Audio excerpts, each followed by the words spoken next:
Assalamualaikum guys, jumpa lagi dengan saya nih guys. Sekarang ada di pantai tepi laut Lokna nih guys.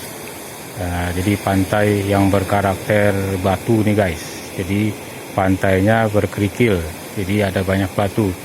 Jenis pantai seperti ini banyak ikan nih guys. Tuh ada ikan yang bisa terlihat di sela-sela batu ya.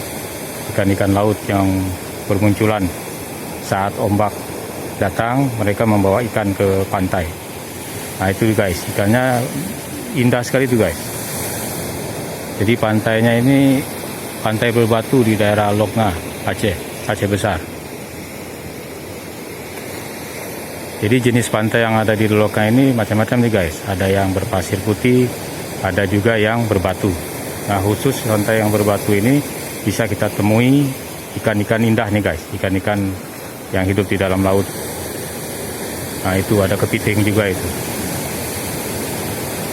Nah, jadi kalau yang pantai yang berbatu biasanya ada makhluk hidup seperti kepiting, ya, kemudian ada keong dan ada ikan-ikan gitu ya. Nah, ikan-ikannya menarik tuh, seperti akuarium guys. Warnanya bening sekali, jernih sekali.